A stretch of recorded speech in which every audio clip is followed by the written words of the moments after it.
de Canal N. Vamos a empezar nuestras entrevistas de esta noche con el abogado constitucionalista y también decano de la Facultad de Derecho y Humanidades de la Universidad César Vallejo, Aníbal Quiroga. ¿Qué tal, Aníbal? ¿Cómo está? Buenas noches. Buenas noches. Bien, lo hemos invitado por varias razones. Una de ellas es que la universidad, la Facultad de Derecho precisamente de la que él es decano y Humanidades, ha organizado para este jueves 20 de junio un coloquio que lleva por título Un golpe de Estado en el siglo XXI, la historia reciente y el análisis constitucional. Me imagino que se refieren al golpe de Estado de Pedro Castillo. Así es, porque los anteriores fueron el siglo XX, ese es el siglo XXI. Sí, claro. No digo porque hay quienes consideran que lo que ocurrió cuando cerró el Congreso Vizcarra también, claro, el Tribunal Constitucional no. Claro, diríamos que fue una actividad absolutamente inconstitucional, pero no llegó a ser un golpe de Estado. No fue un golpe de Estado. En cambio, esto sí. Eso sí fue un intento de golpe de Estado. También, digamos, la defensa de Pedro Castillo dice que no, que fue un intento de golpe, que nunca hubo, digamos, una orden que se cumplió en ese sentido. Bueno, es que por eso fracasó, ¿no? Porque los golpes de Estado básicamente se hacen con la fuerza. Es la diferencia entre cumplir la Constitución y hacerlo, digamos, a la bruta, con la fuerza. ¿Pero se configura el delito si se da la orden y la orden no se cumple? Yo creo que sí.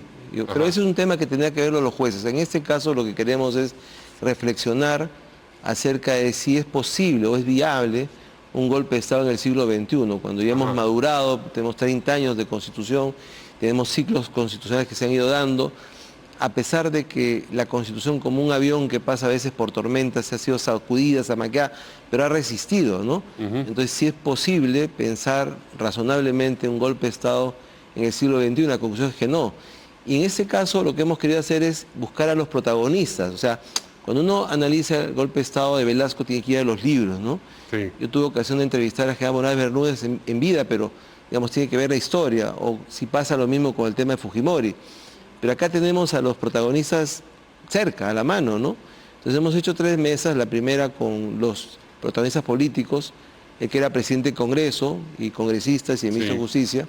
La segunda, un tema doctrinario, constitucional, entre profesores de Derecho Constitucional. Y la tercera, una mesa muy interesante porque es un mano a mano entre el presidente del Tribunal Constitucional y el doctor García Belaúnde, que es quizás nuestro máximo exponente constitucional, acerca de la sentencia, porque todo ese tema, más allá de lo que cada uno pueda pensar, ha sido zanjado por una sentencia del Tribunal Constitucional diciendo que fue un golpe de Estado y que fue una actividad absolutamente ilícita y que por lo tanto la sucesión fue correcta como se hizo, ¿no?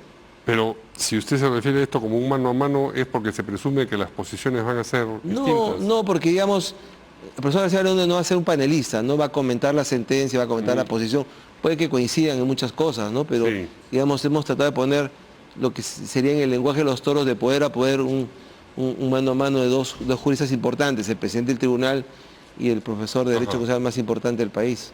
Y en los otros paneles, bueno, en el primero veo que aparte del expresidente del Congreso, el señor José William Zapata, está Ley Camones, que también fue brevemente presidente del Congreso, y el ministro de Justicia, Eduardo Arana Issa, y en el otro está Elizabeth Sea Marquina, en el que se llama el análisis constitucional del 7 de diciembre del 22, la vacancia y la sucesión presidencial, Ernesto Álvarez, panelista, ex magistrado también del tribunal, y Jorge Luis Cáceres, panelista, presidente de la APDC y vicerrector, en fin, de la universidad que es de Arequipa. Sí, de Santa María. Así es. Y ¿Han buscado gente que tiene puntos de vista distintos? No necesariamente, no necesariamente, porque ahí, digamos, el expositor principal va a ser el doctor Blume, ¿no? Pero, digamos, la idea es analizar para los estudiantes de la Facultad de Derecho y para el público en general, porque en eso es libre, si un tema como el intentar romper el ciclo constitucional es algo viable o no es algo viable. Y también una ponderación importante a un cambio cualitativo entre el 92 y el 2021, el comportamiento de la Fuerza Armada. En la historia del país ningún golpe de Estado se hace sin la Fuerza Armada. Y la ausencia de la Fuerza Armada en este caso fue decisiva para que el golpe de Estado se develara, ¿no? Hay una maduración importante y una evolución eso no tiene que ver con el texto democrática. Constitucional. El hecho de que madure, digamos, institucionalmente. Pero es que ha madurado constitucionalmente también, porque han entendido que, digamos, ellos qué cosa dicen ahora, los problemas de los políticos los arreglan los políticos, no me llamen a mí de bombero a solucionar un problema político, ¿no? Y ese tema es ya un nivel de maduración político democrático, constitucional. Respetar las reglas democráticas ya es un tema importante. Que no aparezca un sanador de la patria, un salvador, una especie de héroe que quiera imponer su voluntad por encima de las reglas jurídicas es ya importante. Bueno, ojalá que eso en efecto sea así, pero eso depende de las personas que están en el lugar, en el momento en el que se produce una crisis de estas, ¿no? Sí, pero también creo yo, y tengo esa expectativa o esa esperanza, Sí. de que algo hemos avanzado como país, como institución, Sí. ¿no? Y que por lo tanto ya es mucho menos bancable un salvador, un sanador de la patria, una especie de héroe singular antes que cumplir con las reglas. El cambio fundamental, como decía la doctrina norteamericana, el gobierno de los hombres por el gobierno de las leyes, ¿no? Hay que cumplir las reglas que están escritas en la Constitución para, digamos, estar en un gobierno constitucional y democrático, ¿no? Muy bien, entonces ese va a ser el evento que tienen el jueves 20 de junio. A partir de las 6 de la tarde, sí, el ingreso es libre. Pero ya que hablamos de ese golpe de Estado, hoy el Poder Judicial le ha devuelto a la Fiscalía la acusación a Pedro Castillo por rebelión. A mí no me extraña eso, ¿no? ¿Por qué? Porque la Fiscalía está haciendo mal su trabajo, ¿no? O sea, si está en crisis, hay una guerra civil, ya lo hemos conversado antes, que el Poder Judicial le devuelva una vez más en un caso importante, una acusación de la Fiscalía se ha convertido más o menos en una conducta recurrente, ¿no? Porque hemos sacralizado un poco la figura del fiscal. En un proceso penal hay dos partes opuestas, el Ministerio Público que representa a la sociedad y la defensa de la persona que es imputada. Quien decide es el juez. La gente cree que el que decide un allanamiento, una privación de la libertad es el fiscal. No. El fiscal es una parte más en el proceso, ¿no? El fiscal la pide. Claro, y si no hace bien su trabajo, pues el juez se lo devuelve, porque el juez es el que tiene que decidir. Y no es la primera vez que un juez devuelve una acusación en un caso importante. Eso lo que revela es un mal trabajo por parte de quien ha sido devuelto su trabajo, ¿no? Y tiene un plazo de 5 días la Fiscalía para subsanar las observaciones formuladas. ¿Qué pasa si no las subsana o no las subsana a criterio del Poder Judicial adecuadamente? Lo que dice la ley es que se archiva el caso se sobresee. Pero en otros casos emblemáticos lo que han habido son varias prórrogas, ¿no? Le dicen, no, esto está mal, vuelve a corregir, y lo vuelve a corregir, lo cual le empiezan a estirar la ley. En el caso de Keiko Fujimori así ha sido, es, por ejemplo. No sé cuántas veces. 8 veces, sí. 8 veces. Y eso es un demérito para el Ministerio Público. Pero en teoría lo que debería pasar es que la acusación está mal formulada y el juez se la devuelve y no cumple con lo que hace, el caso tendría que sobreseerse, ¿no? Difícilmente en este caso va a pasar eso, pero digamos, no deja de ser, desde el punto de vista jurídico, teórico, un jalón de orejas para quien ha hecho mal su trabajo. Y al mismo tiempo el pedido de la defensa de Pedro Castillo para que una de las dos prisiones preventivas que hay dictadas sobre él no se extendiera fue dejado de lado, fue descartado. Claro, digamos, es normal que la defensa quiera la libertad de su patrocinado, sí. Pero en este caso se trata de un delito grave. Justamente, digamos, más allá del delito de la parte penal, lo que queremos reflexionar es cuán grave es intentar un golpe de Estado, cerrar el Congreso, cerrar el Poder Judicial, digamos, subvertir la Constitución. No es poca cosa, no es un tema baladí, no es un tema fácil. Yo creo que es un tema que tendría que enseñarnos a ver cuál es el camino, ¿no? Y nuevamente ha sido el juez supremo Juan Carlos Checli, que tiene todos estos asuntos. Que y lo hemos visto acá, es un buen magistrado. Gravedad entre sus manos, ¿no? Sí, así es. Bien, hay otros asuntos que ya no tienen que ver directamente con Pedro Castillo, importantes, pero sí tienen un trasfondo constitucional. Se ha discutido mucho acerca de la ley, la modificación constitucional en realidad, que permitirá la prescripción de los delitos conocidos como de lesa. No es una modificación constitucional, no, es una ley de aclaración. Es una ley de aclaración. Así es. De lo que... ok. ¿Qué pasa? Sí. Pero necesita 2 votaciones igual, ¿no? Sí, porque digamos ha sido aprobada de esa manera, pero no es una modificación de la Constitución. Okay. Lo que pasa es que, digamos, del derecho romano, un avance de la parte humanista, de la parte de la represión penal, es que las leyes no pueden tener efecto retroactivo, ¿no? Yo no puedo decir mañana el periodismo es una actividad ilícita.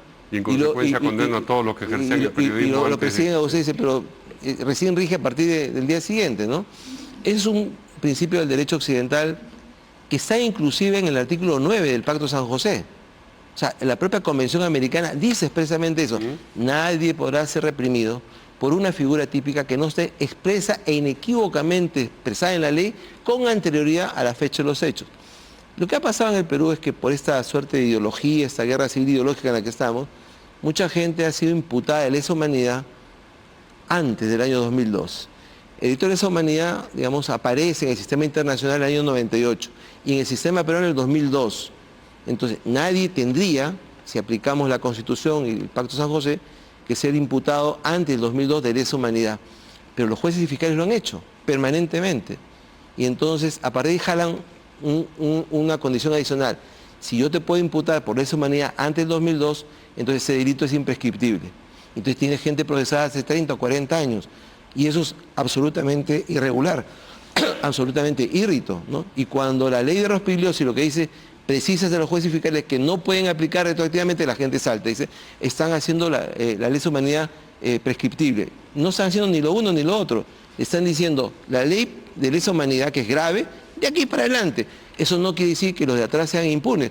Impútalos por el delito que corresponda.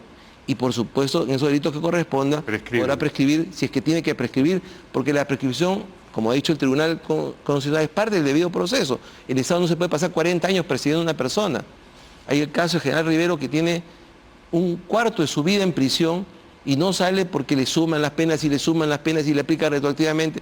Y eso ha pasado con mucha gente. Entonces, el problema es que piensan en fulano, mengano, perencejo, pero luego eso se vuelve en contra de uno mismo. Esos principios occidentales rigen para todos. Y entonces la gente, digamos, se llama la atención o se araña o se rasga las vestiduras cuando es una cosa que se ha aplicado siempre. Ninguna pena o ninguna figura típica puede ser aplicada retroactivamente. Eso es el ABC. Eso es lo primero que uno le enseña en el primer derecho. Entonces, es como decir a un médico, usted tiene que salvar la vida, para eso es médico, ¿no? Y uno sale y dice, no, vamos a practicar la eutanasia o a regalar abortos. Es una cosa contradictoria. Pero la Corte, la Interamericana, digo, se ha comprado el pleito. Bueno, porque la Corte vive pues en un mundo... Digamos, si es un principio legal tan elemental, llama la atención que una Corte que tiene de todas maneras primero, nivel... Sí. Cuando se vio el caso de Fujimori en la Corte, eso no se le explicó bien a la Corte. Yo critiqué mucho eso en un tema tan simple como leer lo que dice su artículo 9, ¿no? En segundo lugar, la Corte vive pues en un mundo ideologizado que hay que saber entender, hay que saberles explicar. Y en tercer lugar, digamos, es absolutamente claro que uno tiene que defenderse de buenas maneras. El Perú tiene mucho argumento para poderse defender en el tema, ¿no? No se está, digamos, inmunizando el delito, no se está conestando una figura típica, se está aclarando que el delito de lesa humanidad en el Perú rige de esta fecha en adelante y que eso no puede tener efecto retroactivo, y hacerlo retroactivo es tan inmoral como aplicar una figura en una dictadura. Eso hacían los dictadores, ¿no? Creaban una figura típica y la aplicaban a sus enemigos políticos hacia atrás. Eso no se puede hacer, eso es hasta cierto punto inmoral. Y el tema nace no solamente con la persecución a los militares o a las Fuerzas Armadas, nace también con la propia sentencia de Fujimori. La sentencia de Fujimori, el propio San Martín dice, él no ha sido condenado por lesa humanidad, pero el fallo dice lesa humanidad, y todo el mundo asume que ha sido condenado por lesa humanidad. Y sale eso a decir, no, a él le va a favorecer. No ha sido condenado por lesa humanidad, el propio San Martín lo ha dicho, pero el fallo dice lesa humanidad. Dice, pero no en la parte resolutiva, ¿no? En la parte resolutiva, después de condenarlo, dice, los mencionados delitos constituyen delitos contra la humanidad según el derecho internacional. Es un agregado que no está en el Código Penal. Sí. No fue acusado por eso, no fue extraditado por eso, no se hizo el proceso por eso. Yo he sostenido, lo vuelvo a repetir, que fue una introducción inmoral pensando en el indulto, justamente. Entonces, a partir de ahí, todo el mundo utiliza lesa humanidad con una alegría y una facilidad muy grande, pero no es lesa humanidad. Primero, no configura lesa humanidad. Lesa humanidad es un crimen de Estado que implica la persecución sistemática a grupos sociales por razones de raza, de religión o de etnia. No es un crimen grave, no basta que sea un crimen grave, como no cualquier crimen contra una mujer es feminicidio, es una condición adicional. Entonces, a partir de ahí, la gente habla con mucha facilidad de esa humanidad y cree que es una ley de impunidad. Mencionan, digamos, declaraciones internacionales, la de Roma es una de ellas y alguna otra, como el punto de partida de esta caracterización de los delitos como de lesa humanidad, y como que eso tendría validez para el Perú desde ese mismo momento. Bueno, a ver, vamos por partes. Ese argumento existe, sí, claro, digamos. las declaraciones, los principios y tal, tienen que aterrizar en un tema muy claro, en la ley interna. Y lo que dice la Constitución, repitiendo el Pacto San José, es nadie podrá ser procesado por algo que no está en la ley interna como delito, no en una declaración, no en un principio, no en un tema etéreo que a alguien se le ocurrió, ¿no es cierto?, o que lo recoge pues de hace 200 años. No, tiene que estar en la ley del Congreso expresamente previsto. Está prohibido traficar con drogas y tiene suficiencia tal cosa. Dice, no solamente tipificado, dice, clara e inequívocamente previsto con anterioridad por la ley de la materia. Entonces el tema es muy simple, ¿no? Pero estuvo acá el doctor Nagasaki días atrás y él decía que no solamente es el problema de a partir de qué punto el Perú dice ya, ok, esto en efecto rige también dentro del territorio nacional, sino que eso tiene que ser adaptado, digamos, a la legislación peruana. Tiene que estar en la legislación, porque digamos, el principio básico es que nadie puede ser reprimido por lo que no dice la ley. Por eso es que San Martín dice Fujimori no ha sido condenado por eso, porque la ley no lo decía. Él le pone una declaración. ¿Lo dice ahora? Lo dice a partir de 2002. A partir de 2002 el Código Penal ha incorporado los delitos contra la humanidad del 2002, no del año 95, no del año 90. Por más reprobable que sea o por más condenada que... Hay otras figuras típicas para eso, ¿no? Y el Estado ha condenado a la gente por eso, pero no se puede aplicar las normas retroactivamente. Han habido dos decisiones. Primero, la ley penal es retroactiva, pero la ley procesal no. Entonces esa ley es procesal y sí la aplican retroactivamente. La refundición de las penas, pero eso es un tema procesal, entonces le refundimos las penas. Y la persona que tiene que salir en 2021 ahora sale en 2031, porque se les ocurre. Pero la ley dice claramente que es de aquí para adelante. Yo lo aplico para atrás. Entonces, toda esa subversión de principios básicos de derecho occidental son los que están hoy día en discusión. Y quienes jalan para un lado o para el otro no tienen un tema jurídico, tienen un tema ideológico. ¿A dónde me ubico ideológicamente para poder defender? ¿De qué lado argumento? Exactamente. Ok, pero la intervención de la Corte claro, esto requería una segunda votación en el Congreso, para empezar. Sí. Pero la intervención de la Corte ha mandado detener eso incluso. No, lo que ha pasado es que la intervención de la Corte ha pedido explicaciones, Perú tendrá que dar explicaciones. Pero mientras que no dé explicaciones, no puede avanzar, no puede avanzar porque no hay legislatura tampoco, pero... Lo que ha habido es un dato intermedio, ¿no? En teoría sí, lo que pasa es que el Perú está postulando al doctor Borea como juez de la Corte Interamericana. Entonces lo que ha mandado a decir la Corte es, mejor para tu tema porque no lo vamos a elegir. Eso es lo que ha pasado, en los hechos, en la realpolitik.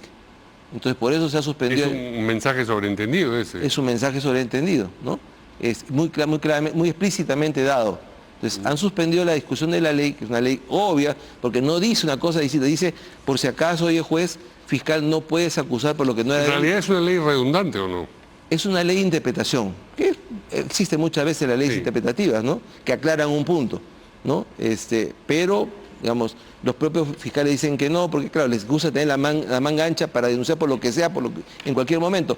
Pero cuando tienen que hacer su chamba, su trabajo bien, no lo hacen, pues, y el juez les devuelve el tema, ¿no? Entonces, en vez de estar persiguiendo a la gente por lavado de activos que no corresponde, por organización criminal que no corresponde, por lesa humanidad que no corresponde, deberían hacer bien su trabajo cuando corresponde. ¿Qué es lo previsible en este caso? ¿Qué va a pasar con lo que ha demandado, en el sentido de pedido solicitado, la Corte y cómo va eso a repercutir en lo que tiene conociendo que los antecedentes, el Congreso? Sí, conociendo, diría tres cosas. Primero, la Corte va a hacer una tesis alambicada diciendo que efectivamente la lesa humanidad en el Perú existe desde el año 98. En segundo lugar, el Congreso se va a mantener en su ley. Y en tercer lugar, la elección del doctor Borea la va a tener muy difícil. ¿Es previsible que esto llegue a la atención del Tribunal Constitucional? Sí, claro. De hecho, ya ha llegado dos veces, ¿no? Una vez se dijo que el delito no podía ser aplicado retroactivamente. Y lo segundo, tenemos pendiente una audiencia en caso de General Rivero pronto en el pleno del tribunal donde eso se va a discutir.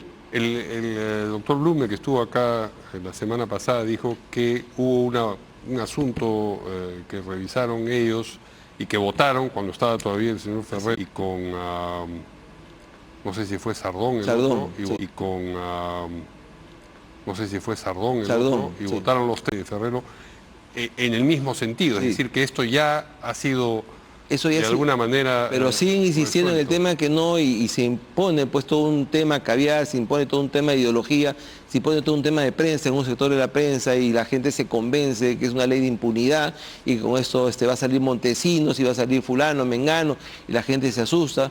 Pero en el fondo estamos aplicando normas del derecho occidental básicas, que mañana más tarde no nos va a gustar que nos la apliquen a nosotros de manera arbitraria, ¿no? Entonces, el Congreso insistirá, la Corte dará su interpretación, eso le complicará el panorama a Borea, pero... La Cancillería tiene que hacer un gran trabajo para que el doctor Borea sea elegido, ¿no?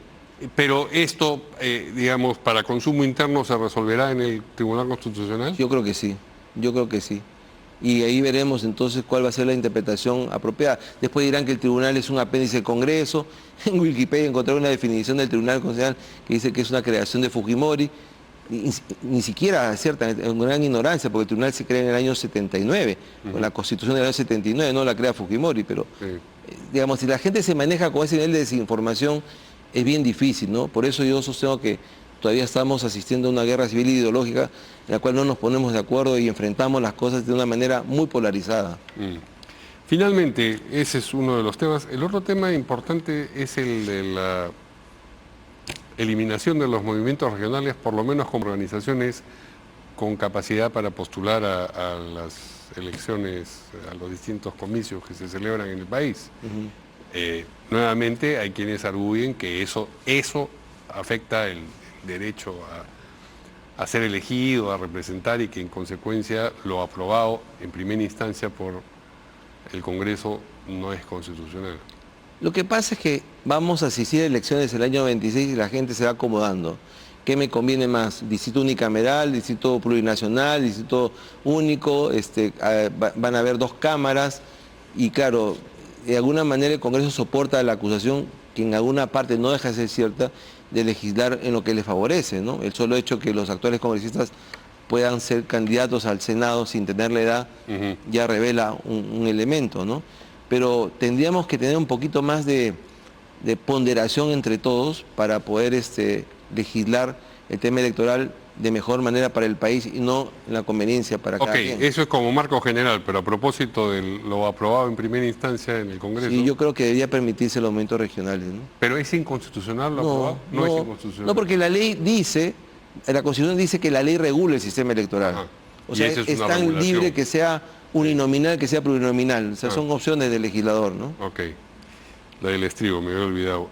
Se aprobó en la Comisión de Constitución la eliminación de la Junta Nacional de Justicia y su reemplazo por lo que dice el proyecto Echaiz, de la señora Echaiz, efectivamente.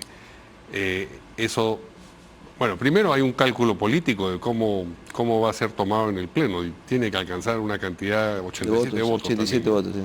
Pero ¿la idea le parece...? Sí, yo lo he dicho ya antes, fui al Congreso, expuse el tema, he hecho un informe favorable. Me parece que sí, yo creo que es un buen intento de cambiar el sistema de la justicia con una escuela de la magistratura, de la cual escribí hace mucho tiempo, ¿no? Porque, digamos, tal como está ahora, el Perú no tiene una justicia apropiada, una justicia provisional, y estas guerras que se han dado entre el Ministerio Público y la Junta Nacional de Justicia. En resumen, la Junta ha fracasado en su labor, ¿no? No ha sido un órgano que ha estado a la altura de las circunstancias para dotar al país de los jueces y fiscales que corresponden, ¿no?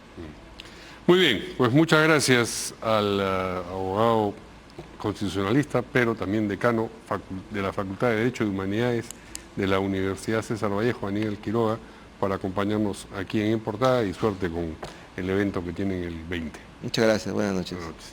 Y nos vamos con Jimmy Chinchay, que está en el Congreso.